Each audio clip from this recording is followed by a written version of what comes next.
The Best of Our Knowledge explores topics on learning, education, and research. Coming up, a team of researchers uses lasers to unveil tattoos on ancient Peruvian mummies. And modern 3D imaging technology is being used to uncover dinosaurs' diets and how they changed hundreds of millions of years ago. I'm Lucas Willard, host of The Best of Our Knowledge.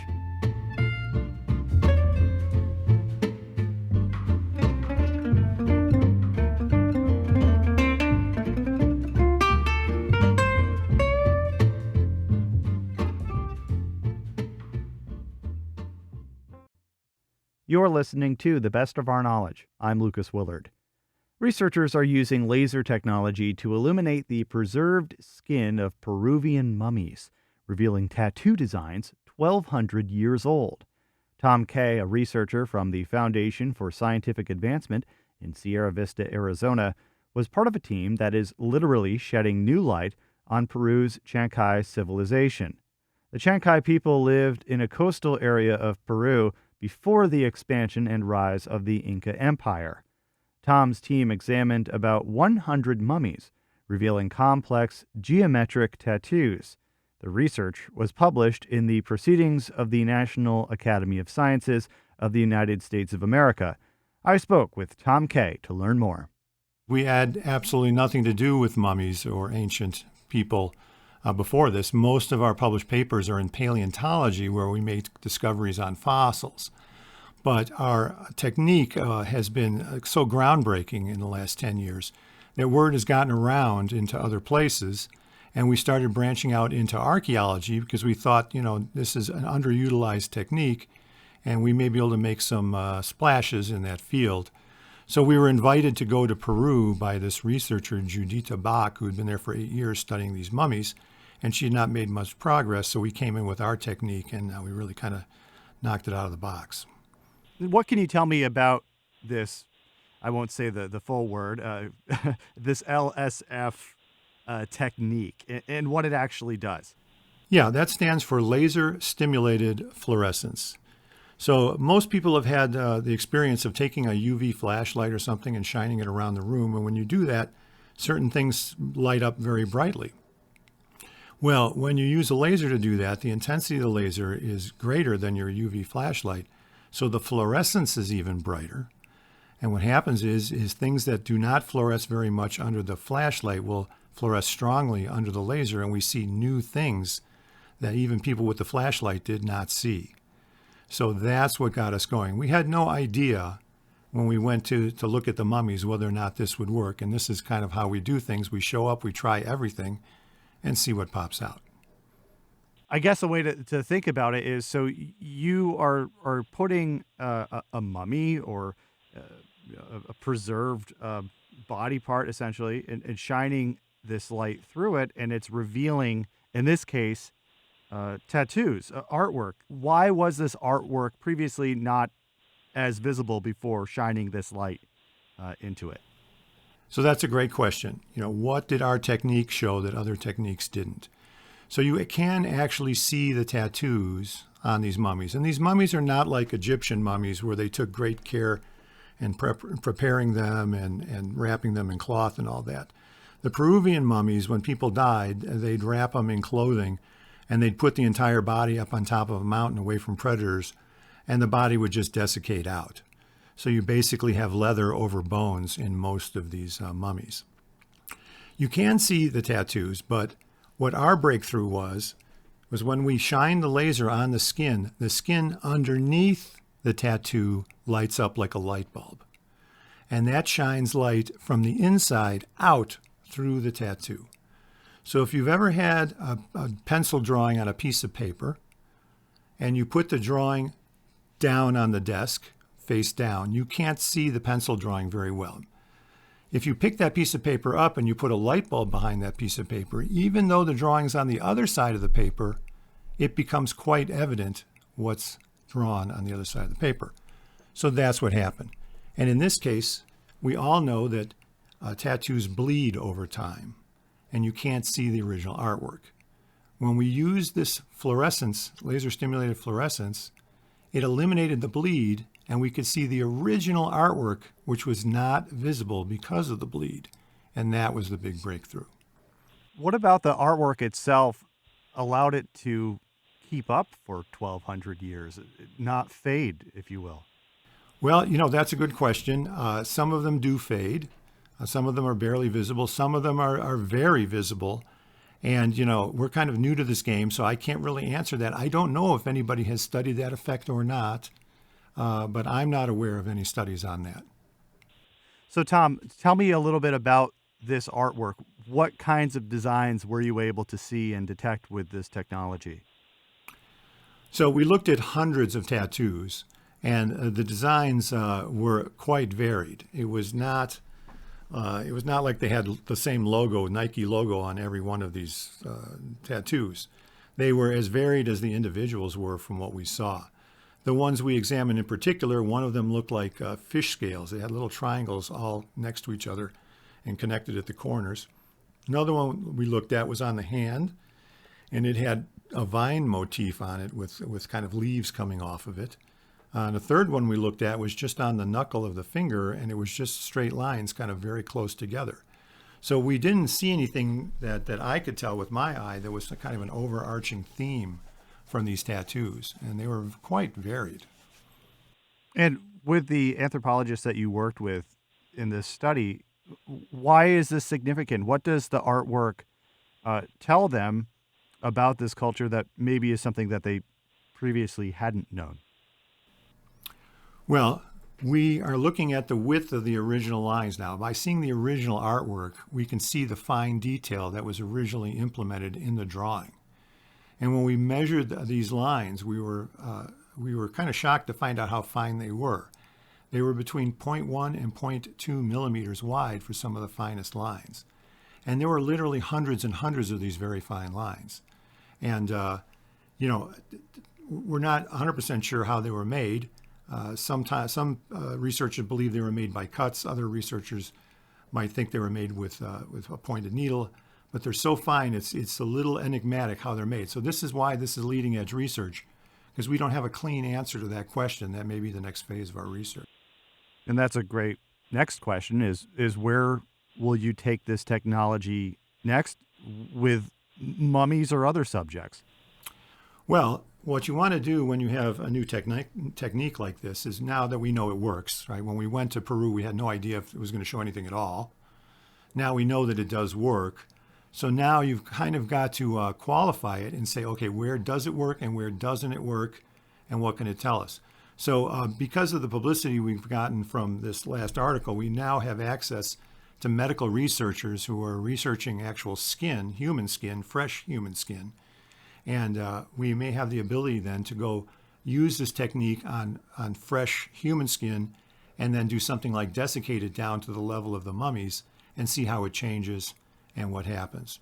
So that's kind of our thinking, is where we'll go next. I wonder if there could be research that would benefit criminal justice investigations in this case. It's just something that comes to me, forensic investigations and identification purposes. That's a very good question, and we're not sure. The first thing I can think of offhand is that if you had a tattoo, which are highly identifiable in forensics cases, and you had it removed, so that means most of the ink has been taken away from the surface, at least the surface of the skin. I'm not sure, but it may be possible that if we shine the laser, we may be able to bring back the tattoo that's still deeply embedded under there, that's no longer visible from the surface. We may still be able to detect it. So if someone tried to escape justice by having their tattoos removed, we may be able to fix that problem.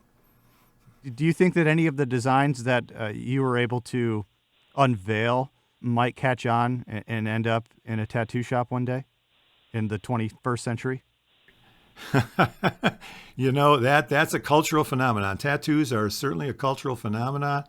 I can tell you, though, that of all the tattoos we looked at and all the tattoos I've seen on people walking around the streets, I didn't see any that related to each other.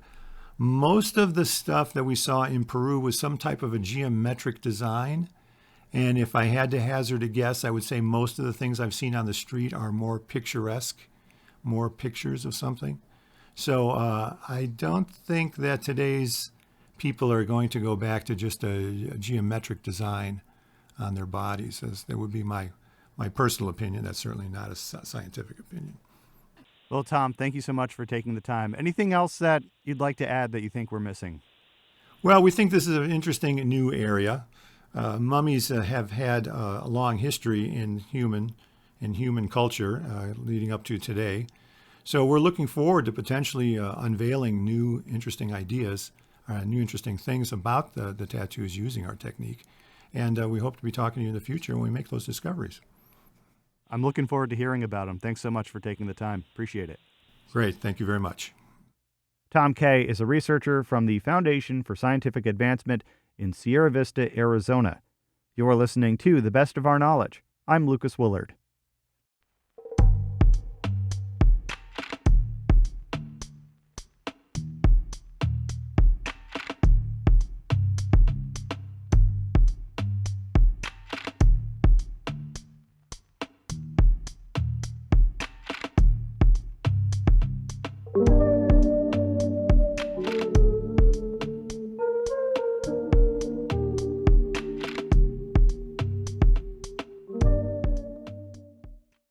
This is The Best of Our Knowledge. You can learn a lot about an animal from what it ate. Same goes for creatures that roamed the Earth hundreds of millions of years ago. Scientists are using 3D scanning technology to examine fossilized dinosaur poo, called coprolites, to examine what dinosaurs ate, giving us clues about what the Earth was like in a distant era. Preserved dino droppings from the Triassic period in present-day Poland were found to contain the remains of insects, fish, and mollusks.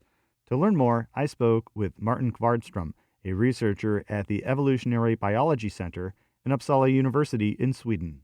It was kind of a stepwise thing. So I started looking at coprolites, so fossil poop, just to because I was curious and we wanted to see what they contained.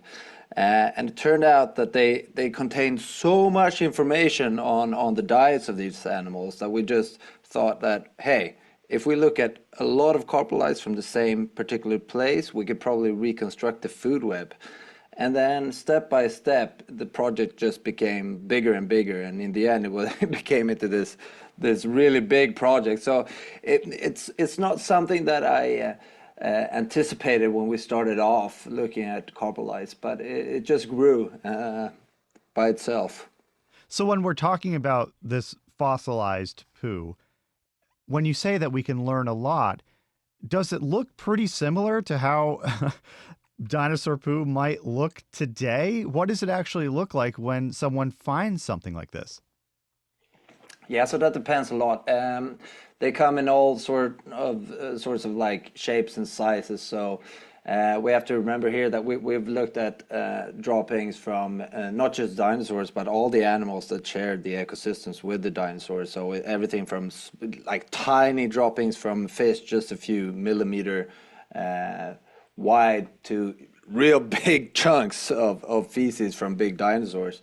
So some of them look like you could imagine just like something that a dog has left behind, in a park, but in fossilized, so nowadays a rock. And some specimens are bigger, smaller, and yeah, all sorts of sizes and shapes. Now, how well preserved are the materials that are inside? Obviously, these objects are millions, hundreds of millions of years old. So when you see something like a seed or fossilized plant matter inside one of these objects, what does it actually look like? That's a really interesting question, actually, because you would think that it's gone through the whole digestive tract of the animal that ate them, that it wouldn't preserve that well in the dropping. But it's on the contrary, they're really beautifully preserved often. So, in fact, the fossils we find within these coprolites are 3D preserved really often, and if something survived the digestion of the animal that ate them, we can find really, really cool fossils in these coprolites. So we see tiny insects and even soft tissues sometimes preserved. Do you sometimes find materials that look similar to maybe seeds or plant matter or something that still exists on Earth today? Oh yeah, definitely. I mean, if we look at a lot of the plants that were around there, so a lot of ferns, they look very similar to what they look like today. But of course, when we see plant matter in the coprolites from herbivorous dinosaurs, they're just like tiny small fragments. So we have to look at the cuticles, so really under the microscope to have an idea from what type of plants they come from. So it's not large chunks of the plants. It's rather small residues. So beyond looking at these objects under a microscope, how else do scientists like yourself determine what dinosaurs actually ate in these coprolites? So we use synchrotron microtomography. It's a bit like the core method in our paper, I would say. And it's a bit like using a CT scanner at the hospital, but with thousands times as much energy. So we can really look at fine details within these coprolites, so a micrometer scale. And we need that kind of power because the whole chunk is fossilized, right? So it's a lump of rock that we want to look at small contrast. So basically, what we can do with these scans is that we can reconstruct everything that is inside these coprolites in 3D. And this was completely impossible before when we just, cut coprolites into pieces and we just got some random 2D sections. And it was really hard to tell what they contain. And it's still kind of hard to understand what all those bits and pieces are. But at least we can visualize them in 3D, which helps a lot. Although I would also say it's pretty time consuming to segment all of that. Is it possible to identify the kind of animal or dinosaur by their droppings that have been fossilized and in the earth for hundreds of millions of years? Yes, but it's pretty difficult. So what we do is that we try to analyze as many different kinds of droppings as we can find from one particular place, and then we try to match these different groups based on shape and contents and size and so on to the animals we know from that particular site, so from the same ecosystem. And in fact, in most cases, we get it pretty accurate, and sometimes it's very easy. We see the teeth from the producer of the coprolites are crushed and found inside the coprolites, for example, or we can use various aspects of shape, such as if they're spiral, they're from an animal with a spiral gut, and so on. So there are a few different tools at hand, but it's it's a lot of detective work. And when comparing different examples from different eras, does that give you a picture of what animals lived in what eras or how animal diets changed over time? That's it. So we're looking at how diets change over time and see how feeding strategies differ, how the food webs are changing through time. We can see, for example, when dinosaurs are becoming more dominant, that the carnivores, the terrestrial carnivores, are not feeding on fish so much anymore, but on other land animals. So we can see trends and changes in diets, but also, the whole structure of the ecosystem. So you're essentially seeing how dinosaurs, animals that no longer exist on Earth, changed over a long time. When we talk about the change, how many millions of years of coprolites are you comparing here? Yeah, so we've looked at a key interval which is 30 million years long. So it's from 230 to 200 million years ago, approximately.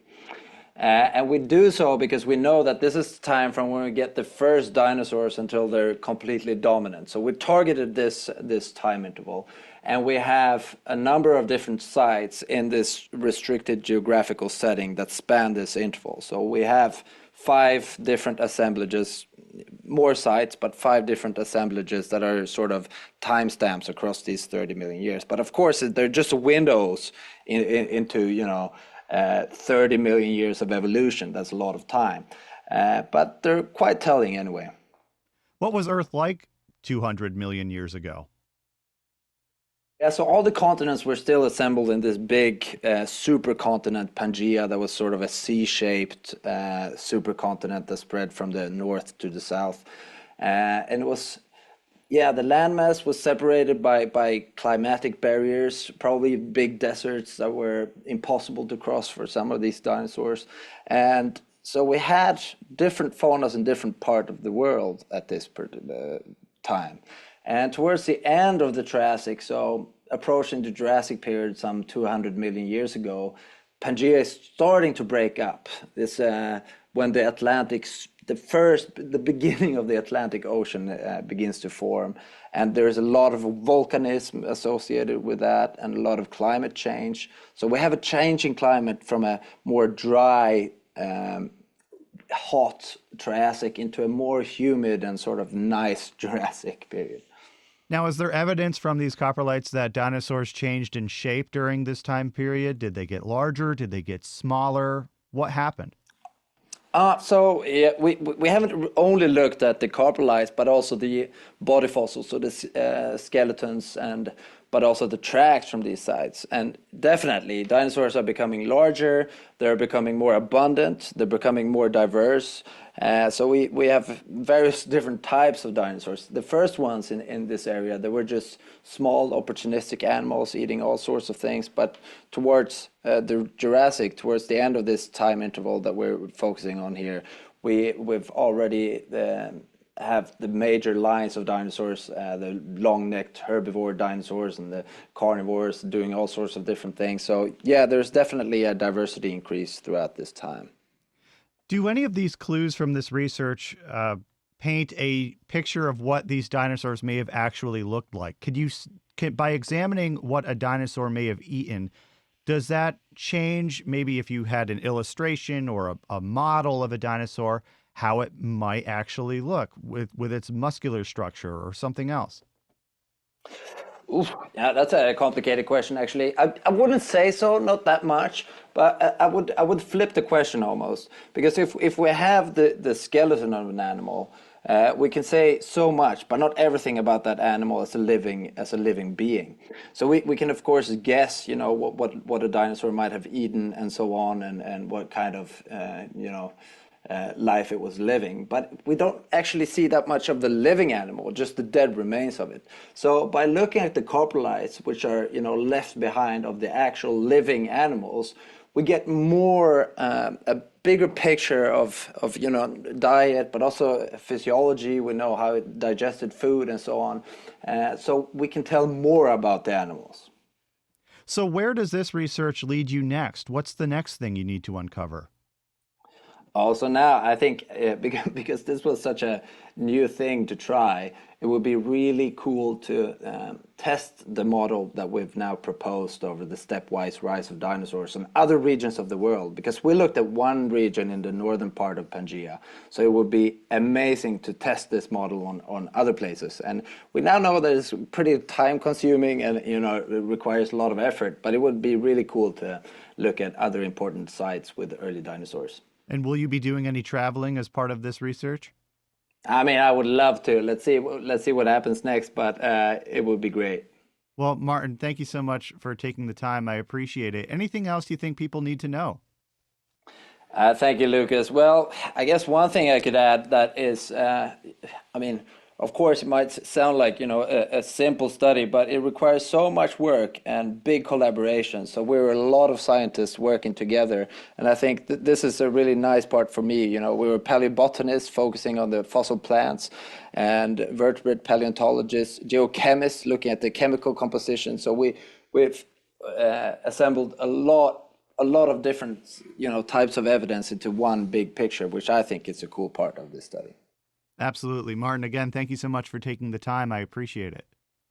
Thank you, Lucas. Martin Kvarnström is a researcher at the Evolutionary Biology Center at Uppsala University in Sweden.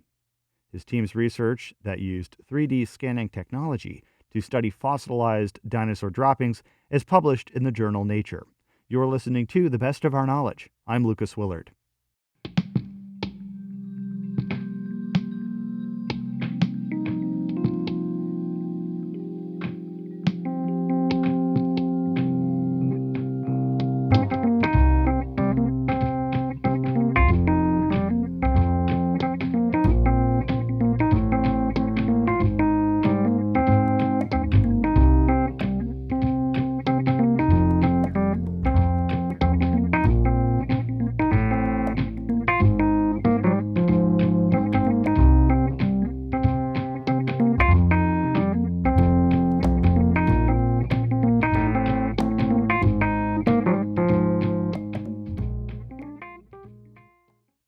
On the next episode of The Best of Our Knowledge, we'll learn how artificial intelligence technology is helping researchers develop antivenom for snakebite victims.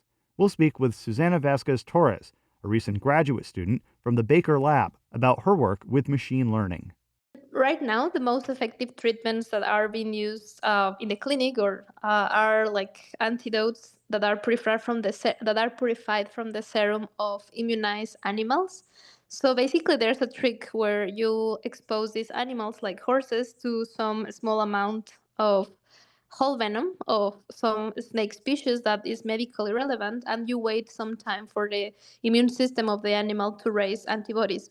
But the thing is that the immune system is very smart, so it can develop a specific antibodies for each one of these components. So it makes like a complex mixture of polyclonal antibodies that target each one or most of the toxic components.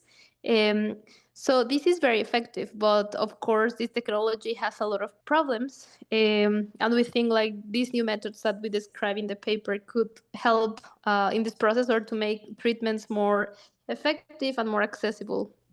Hear more on the next episode of The Best of Our Knowledge.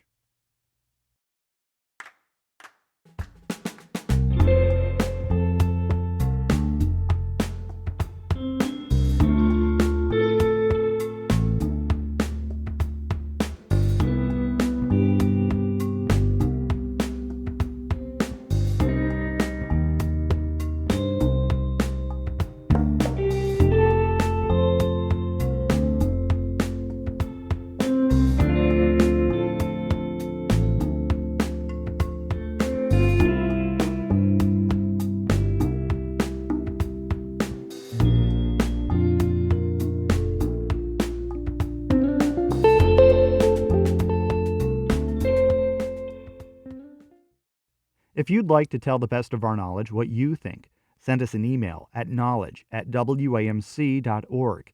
You can listen to The Best of Our Knowledge anytime as a podcast, downloadable wherever you get your podcasts. If you want to catch up on past episodes, to hear more WAMC National Productions programs on the news, academic study, books, women's issues, the media, and the environment, visit wamcpodcasts.org.